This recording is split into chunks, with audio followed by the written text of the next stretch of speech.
Nobody's denying that people identify how they want to identify. So the question is, what is the relationship of that to biology? Meaning that the argument is made that trans women are women, for example. And what that seems to mean is that trans women are identical to women. Now, if people want to say trans women are not biological women, obviously that is the case. But people don't seem to want to say that, although that is obviously scientifically true. Trans women are not biological women. Biological women are biological women. But where are you going with this? What are you trying to accomplish by... Hey guys, welcome back to the channel. I'm Bran. I came across this clip today and it immediately caught my attention. It's one of those moments where two major public voices collide and the conversation reveals far more than what's on the surface. You've got Neil deGrasse Tyson pushing back, Ben Shapiro holding firm, and the entire exchange opens up a much bigger debate about how society treats these issues and what role science actually plays in shaping public understanding. It's the kind of clip that forces you to pause and think for a minute, because whether you agree or disagree, you can't deny that it highlights how divided the country is right now on identity, rights, and the limits of government involvement. And honestly, that's why I wanted to share it with you today. These are the conversations that define where we're headed as a society, not just the laws we pass, but the trust we have in the people passing them. When a topic gets this heated, it's usually a sign that there's more going on beneath the surface, and watching two sharp minds go back and forth makes it even clearer. So stay with me, because this gets interesting fast. And before we dive deeper, let me know where you're watching from. I always enjoy seeing how far this community reaches. It's a reminder that no matter how intense these debates get, there are people from everywhere tuning in, thinking, questioning, and engaging. Drop your location in the comments below. It seems like the left is militating against the advent of science. One of those areas is the area of transgenderism. The argument that is typically made by gender theorists is that gender is entirely separate from sex.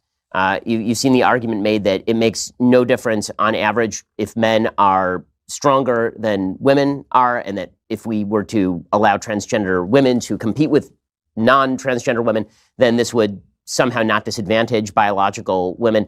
And this seems to me absolutely ascientific, that if we're actually going to have a discussion about gender and sex, that should be based in data, which suggests that mammals are in fact binary in terms of their sex, unless you have intersex birth defects typically, or genetic defects. I'm happy to opine on this.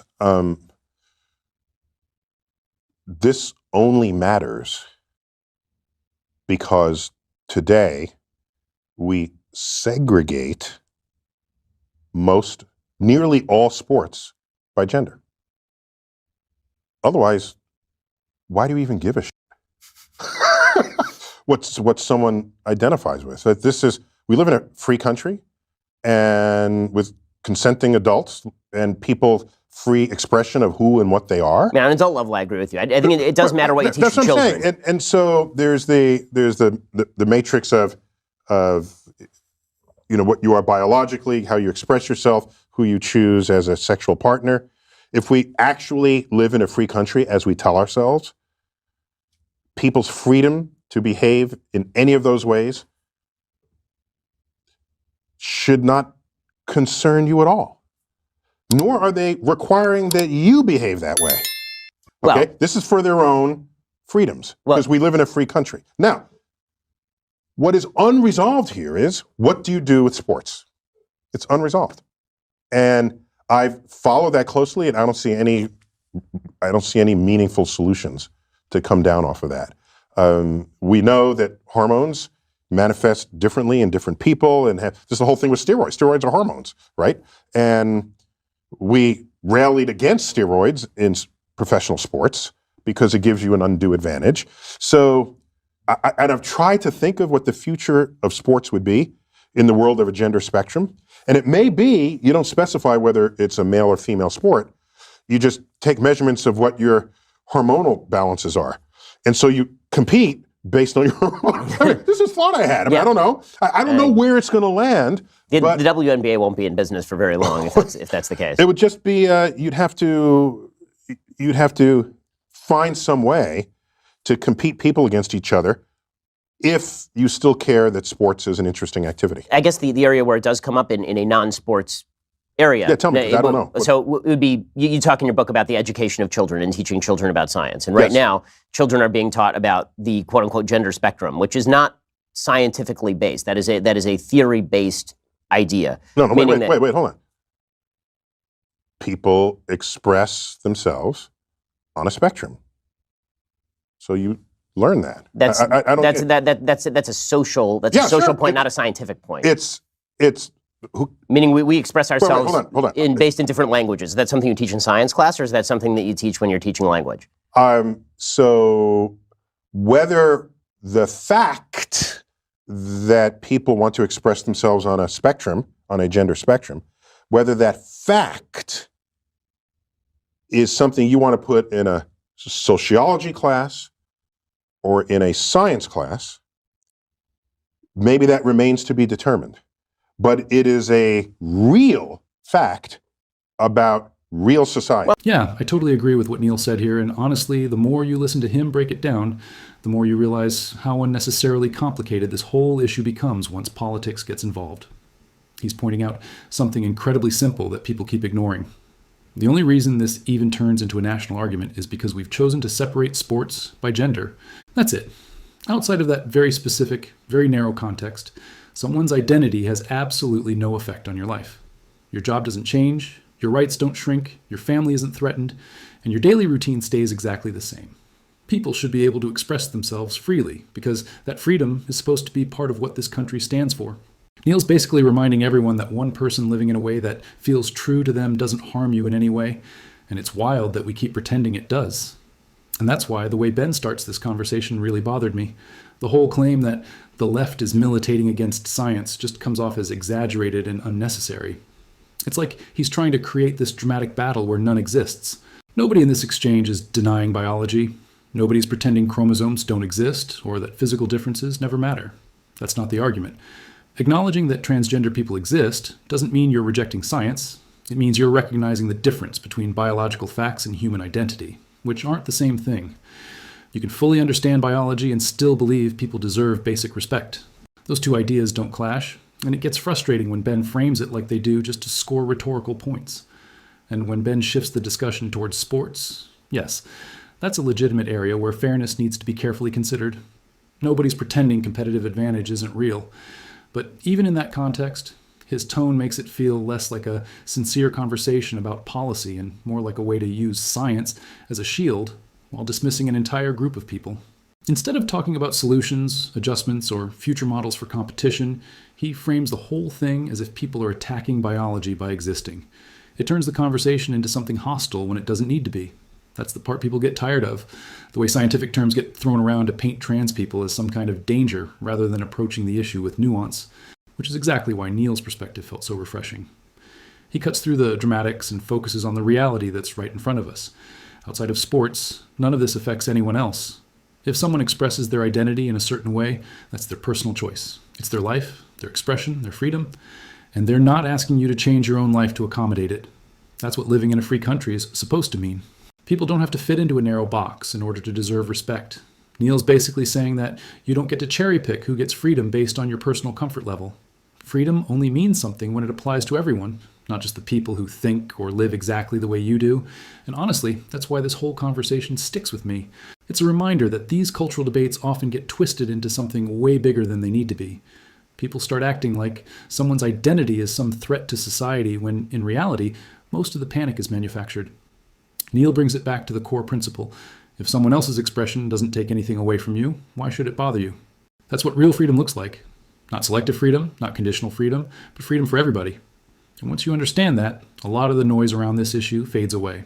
Nobody's denying that people identify how they want to identify. So the question is, what is the relationship of that to biology? Meaning that the argument is made that trans women are women, for example. And what that seems to mean is that trans women are identical to women. Now, if people want to say trans women are not biological women, obviously that is the case.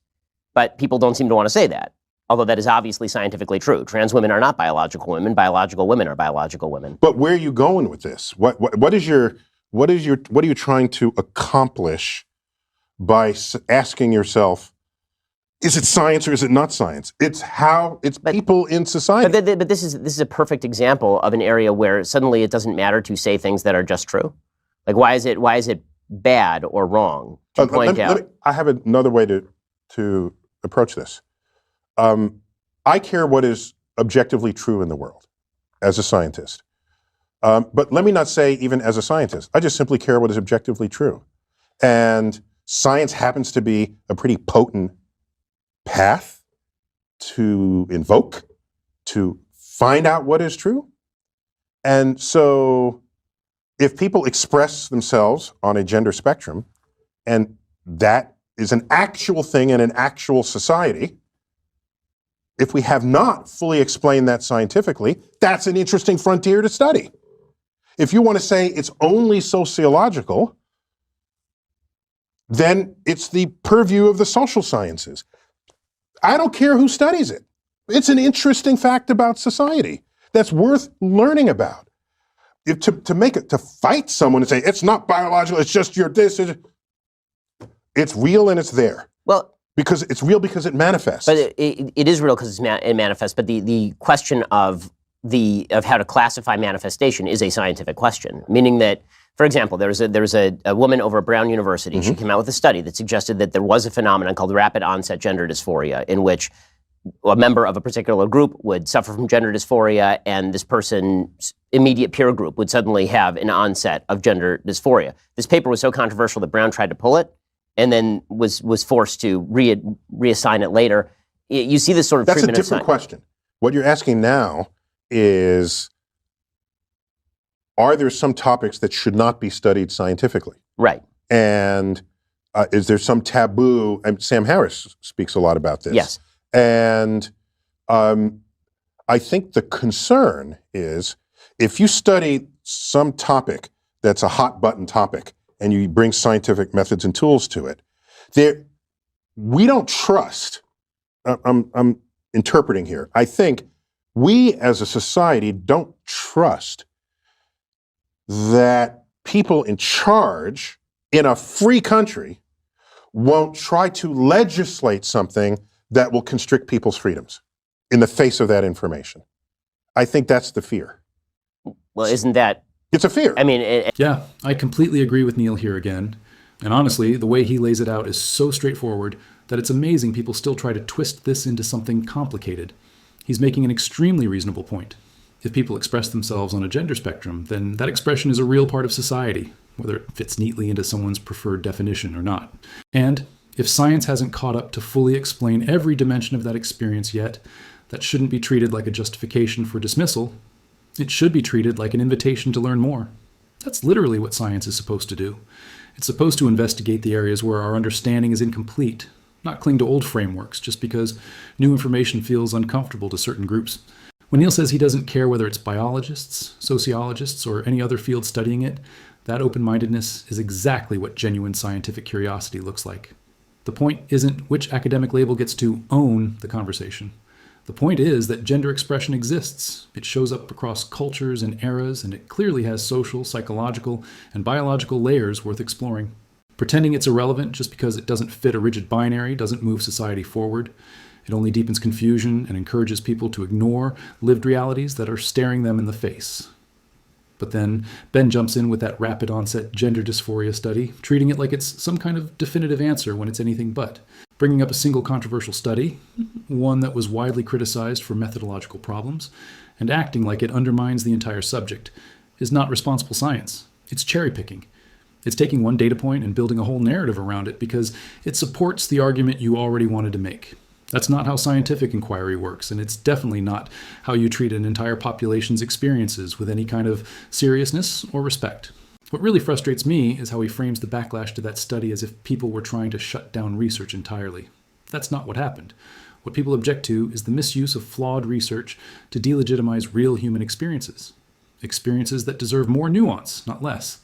Neil even spells it out. The real fear isn't about whether a topic can be studied. The real fear is what happens after the research is done. People worry, rightfully, that those in power will take any piece of data, twist it to fit a political agenda, and then use it to restrict freedoms.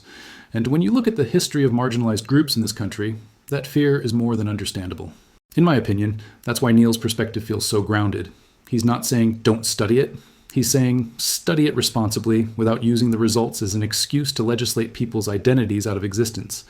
And honestly, that fear he mentions, that data will be weaponized by those who want to control how others live, is exactly the experience so many marginalized groups have had for generations.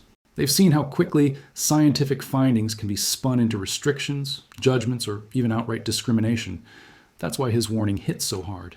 It's not just hypothetical. It's the reality people have already lived through. Isn't that... We don't trust our own ability to govern ourselves in the face of what could be some information relative to other kinds of information. Isn't that a bit of a problem? Yes. Yeah. Yeah, it's not. It means it's not a free society. It's not a society of free inquiry, which I think you need ultimately. But yeah. My general take on all of this stuff, from climate change to gender dysphoria to all of these issues, is bring out the science and then let's hash it out. I think that the problem I'm seeing on a lot of sides is... What is your motivation? Why? Right? Why does that matter? It matters because if you have political power, you could end up creating legislation that subtracts freedoms from people who previously were enjoying the same freedoms as you. The history of that exercise... Then make a better argument. ...doesn't end well. Well, but the history of which exercise? Bring out all the science and let's hash it out? I'm saying if you bring out all the science and the politicians hash it out, the history of that exercise is a recipe for disaster if it involves discoveries that put people's freedom as defined in our Constitution at risk. But now you're arguing for limitations on areas of particular study. No, I'm arguing on we need a way to shield, we need a way to protect people's freedoms in the face of whatever gets discovered scientifically.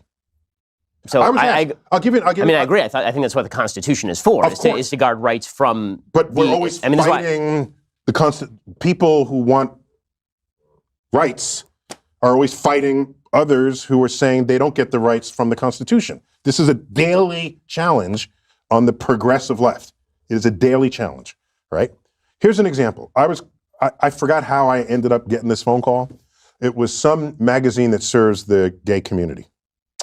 And they want, I don't remember why, because they wanted my opinion on, they wanted my opinion about whether being gay was biological or mental. Right, there's that new study that came out, this vast or study. Psychological. Right, okay? Right. And I said, I don't care which it is. Find out what it is, fine. But the answer to that question should have no consequence on legislations or laws. Because, for example, suppose it said it's purely biological, okay? Then you say, oh, that explains it. Suppose it says it's purely psychological. What are you going to do now? You say, well, now you're going to go to the reorientation camps or whatever those are called, where they realign you because they say it's psychological rather than biological. All of a sudden, people start behaving in ways in society that want to constrict the freedom of expression of who and what people are. And that is a danger. So maybe there needs to be a line in the sand. Let science do what it does, but politicians keep us free. Yet there's so many politicians that are doing the opposite of that. So why aren't you a libertarian? I mean, I'm a libertarian. Come over here. Just okay. The line is right here. Just join me over here. Sorry to break this to you, Ben, but you're not a libertarian. You can call yourself one all day long, but everything you argued in that exchange goes directly against what libertarianism actually stands for. Neil laid out the principle clearly. Science should be free to explore whatever it finds, but politicians should never use those discoveries to restrict how people live. That's the core idea of personal freedom. You protect people's rights no matter what science says about them. And when Neil said, let science do what it does, but politicians keep us free, he summed up real liberty in one sentence. But instead of acknowledging that, Ben tried to spin it into a joke about libertarianism, as if slapping the label on himself proves anything. That's what frustrates me. Neil is talking about protecting individual rights and separating scientific research from political control, while Ben is always on the side pushing for limits on someone else's life. Neil's approach is consistent. People deserve freedom whether their identity is biological, psychological, or anything in between. Ben's response turns it into a political game, completely missing the point. In my opinion, Neil shut him down without even trying. Neil explained what genuine freedom looks like, and Ben's reaction only highlighted that he doesn't live up to the libertarian values he claims. Anyway, that's my take. Drop your thoughts in the comments. Do you think Ben Shapiro is actually a libertarian? Because I really don't see it. And don't forget to like and subscribe. I'll see you in the next one.